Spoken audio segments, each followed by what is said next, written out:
When does your investment income actually beat your day job? Not theoretically, not in some spreadsheet fantasy, but in real life, with real money, with real timelines that actually make sense for a normal person. That is the question we are answering today, and I promise you the answer is going to surprise you, maybe even make you a little uncomfortable, but definitely change how you think about your financial future. Stay with me for the next few minutes because I am going to show you exactly what this crossover point looks like, why most people never reach it, and the specific things you can do starting this week to make it happen faster than you think possible. Let me start with something that happened to me a few years ago. I was sitting at my desk on a Tuesday afternoon, completely exhausted, staring at a spreadsheet, and I got a notification on my phone. My brokerage account had just generated more money in dividends that single day than I had earned at my actual job. Now, that moment was not some magical lightning bolt. It did not happen overnight, but it was the result of a very deliberate process. And today, I want to walk you through that entire process so you understand not just what the destination looks like, but how to actually get there. First, let us talk about what investment income actually is, because I think a lot of people have a fuzzy picture in their heads. Investment income is money that comes to you because your money is working. This includes dividends from stocks or funds, interest from bonds or savings accounts, rental income from real estate, profits from selling assets that have appreciated, and income from things like peer-to-peer lending or private notes.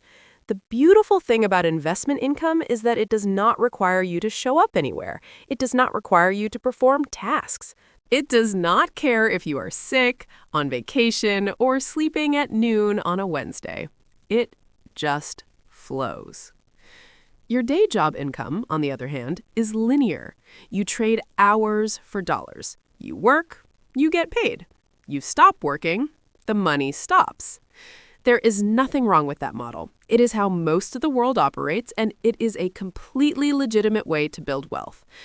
But there is a ceiling on it. There are only so many hours in a day, only so many raises you can get, only so many promotions available.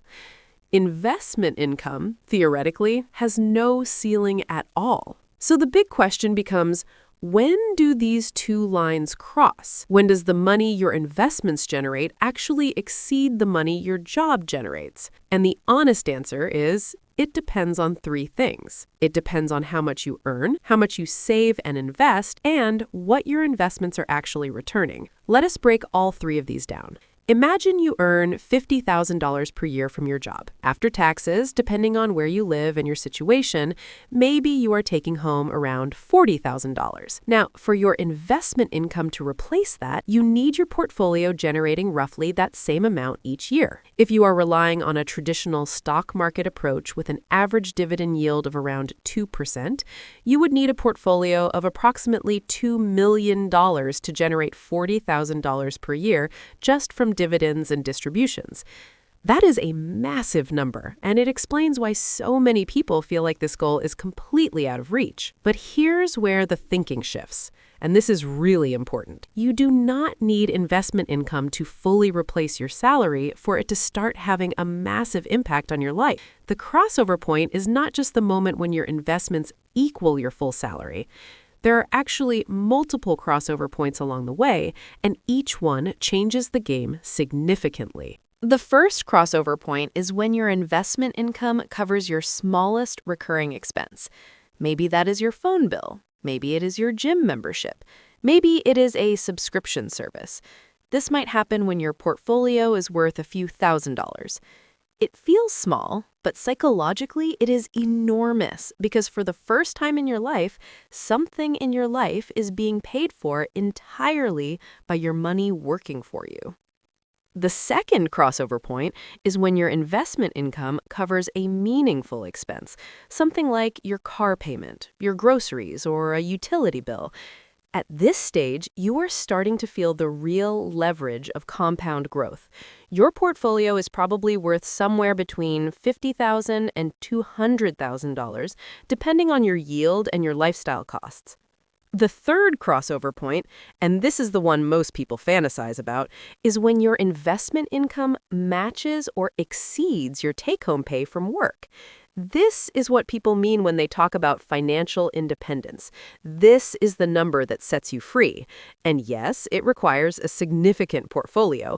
But I want to show you that it is not as unreachable as you might think if you approach it with the right strategy and enough time. Let me give you some real numbers to work with, because abstract concepts only take us so far. The most widely cited framework for retirement and financial independence is the 4% rule.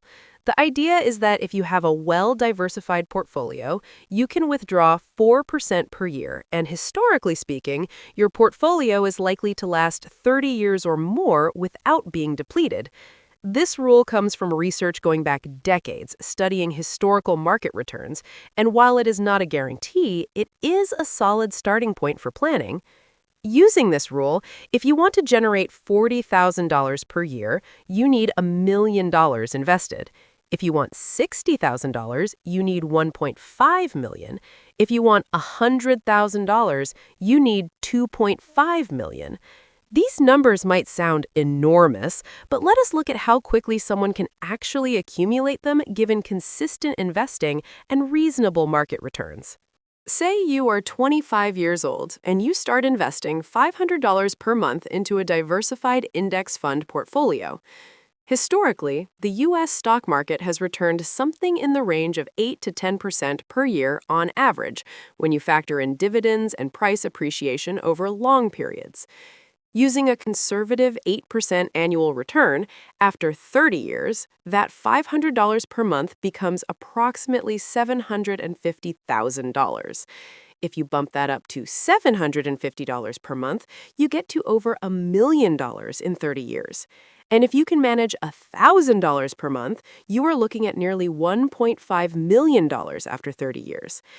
This is the power of compound interest, and it is absolutely real. The problem is that most people start too late, invest too inconsistently, or panic sell at the wrong times. Those three behaviors are the biggest destroyers of wealth in the investment world. Now, let us talk about how to accelerate this timeline, because 30 years is a long time, and most people watching this want to know how to make this happen faster. There are essentially three levers you can pull. The first lever is increasing your savings rate. This is the most powerful lever of all. The percentage of your income that you save and invest directly determines how quickly you accumulate wealth. Someone saving 10% of their income will reach financial independence much, much later than someone saving 40%. And before you say that you cannot save 40%, I want to challenge that assumption. Many people who reach the crossover point earlier than expected do so not because they earn a fortune, but because they deliberately designed their lifestyle around a high savings rate. They made intentional choices about housing, transportation, food, and entertainment that allowed them to funnel enormous percentages of their income into investments. The second lever is increasing your income. Every additional dollar you earn that gets invested rather than spent accelerates your timeline dramatically. This is why side hustles, career advancement, skill development, and entrepreneurship are so closely linked to building investment portfolios. More income creates more fuel for the investment engine. And if you can increase your income without significantly increasing your spending, the math becomes extraordinarily favorable. The third lever is optimizing your investment returns. Now, I want to be careful here because chasing higher returns often leads people into riskier territory, and that can backfire catastrophically. But there are smart ways to optimize returns without taking on unnecessary risk. Tax-advantaged accounts like a 401k or an IRA in the United States allow your investments to grow without being taxed every year on gains. Over decades, this tax deferral or tax-free growth can add up to hundreds of thousands of dollars. Keeping investment fees low by using index funds rather than actively managed funds with high expense ratios also has a massive cumulative effect. A difference of just 1 1% in annual fees might not seem like much, but over 30 years, it can cost you hundreds of thousands of dollars in lost compound growth. I also want to address something that I think holds a lot of people back, and that is the false belief that you need to pick the right stocks or find some secret investment to make this work. You do not. The single most reliable path to building a portfolio large enough to generate meaningful investment income is boring, consistent, long-term investing in broadly diversified, low-cost index funds. That is it. It is not glamorous, it will not get you likes on social media, but it works. It has worked for decades for millions of ordinary people who simply showed up, invested consistently, and did not panic when markets dropped. Speaking of market drops, let us talk about the psychology of this journey, because it is just as important as the math. The path to investment income beating your day job is not a straight line upward. Markets go up and they go down. You will see years where your portfolio grows by 20 or 30%, and you will see years where it drops by 20 or 30%. How you behave during the down years is the single biggest determinant of your long-term outcome. People who sell during market crashes lock in losses and miss the recovery. People who stay invested, or better yet, keep buying at lower prices during downturns, come out dramatically ahead over time. This is emotionally difficult. Watching your portfolio drop by $100,000 feels devastating. But if you understand that volatility is the price you pay for superior long-term returns, and if you have built your financial life on a foundation that does not require you to sell investments during a crisis, you can hold on through those periods and come out the other side significantly wealthier. This is also why your emergency fund matters so much in the context of building investment income. If you have 3 to 6 months of living expenses sitting in a high-yield savings account, you do not need to sell investments when your car breaks down or you lose your job for a few months. The emergency fund is not just about security.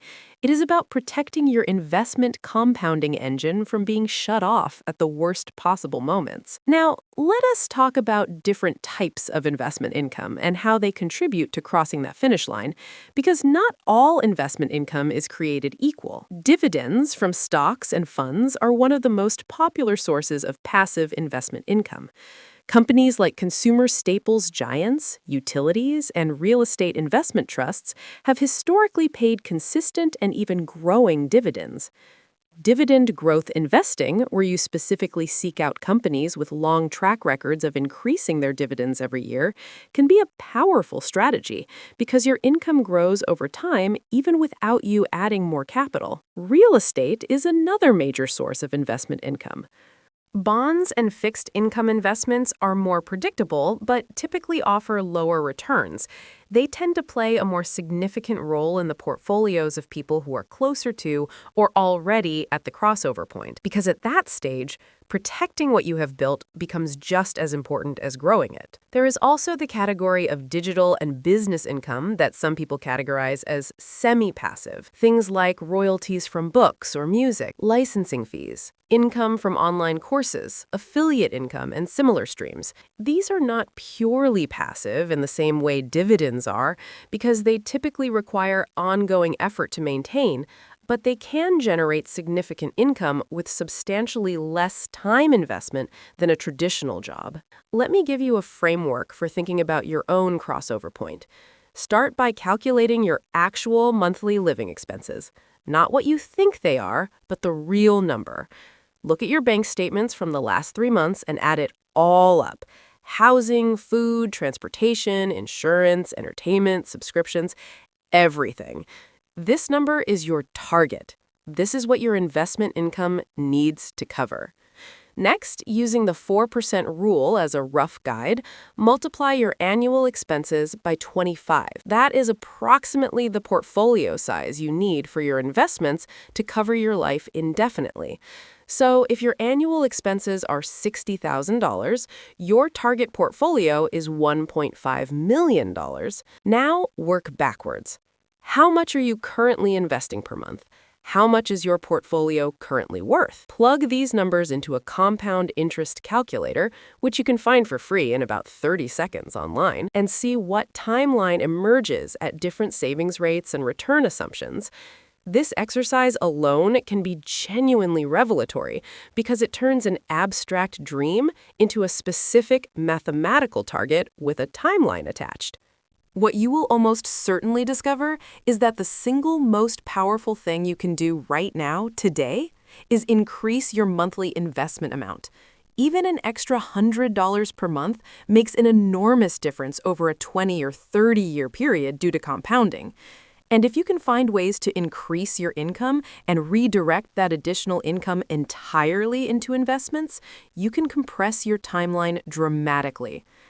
I also want to mention something about the middle phase of this journey, because I think this period does not get nearly enough attention. This is the phase where your portfolio is meaningful, but has not yet crossed the finish line. Maybe you have $200,000 invested, and it is generating around $8,000 per year. Your job still pays more, but something remarkable starts to happen psychologically. You start to feel less desperate. You start to have options.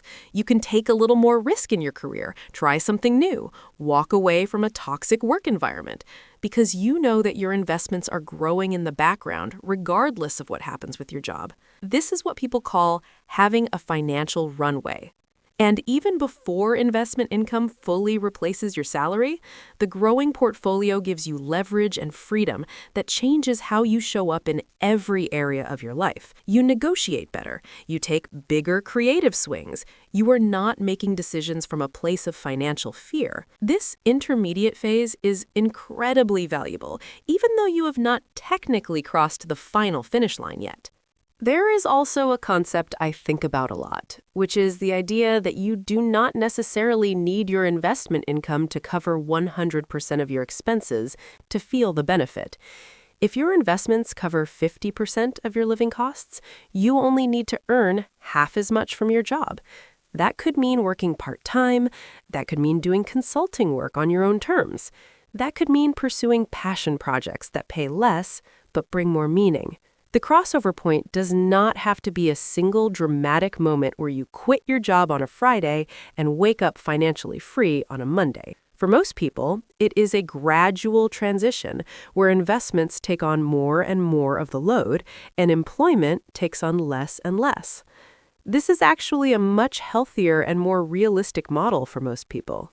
Financial independence is a dial, not a switch. And as you turn that dial, your life gradually becomes more free, more flexible, and more aligned with what you actually want. Let me be real with you for a moment about what this journey actually requires. It requires patience on a level that most people are not prepared for. It requires consistency over many years, even when markets are falling and your statements look terrible. It requires resisting the temptation to lifestyle inflate every time you get a raise. It requires saying no to things you want right now so that future you can have options that seem impossible today. None of that is easy. But the alternative, spending your entire working life trading time for money with nothing building in the background, is far harder in the long run. The people I know who have reached the crossover point all share a few common traits. They started earlier than they thought they were ready to. They automated their investing so that it happened without requiring willpower every month. They stayed the course through market downturns without selling. And they were consistently more focused on their savings rate than on trying to pick the perfect investments. These are not superhuman traits. They are habits and systems that anyone can implement. So when does investment income finally beat your day job? The honest answer is that it depends entirely on your choices starting today. With a high savings rate, consistent investing, a long time horizon, and the discipline to stay invested through volatility, many people can reach partial crossover in 10 to 15 years and full crossover in 20 to 30 years. Some people do it faster, with higher incomes or higher savings rates. Some people take longer. But the direction is what matters most. Every dollar you invest today is a tiny employee you are hiring to work for you forever. Over time, those employees multiply. They hire more employees of their own. And eventually, if you build the machine properly, those employees are doing more work than you are. That is the crossover point. That is the moment everything changes. If you are not already investing, the best time to start was 10 years ago. The second best time is right now. Open an account today. Set up an automatic contribution, even if it is small, especially if it is small, because starting is the hardest part.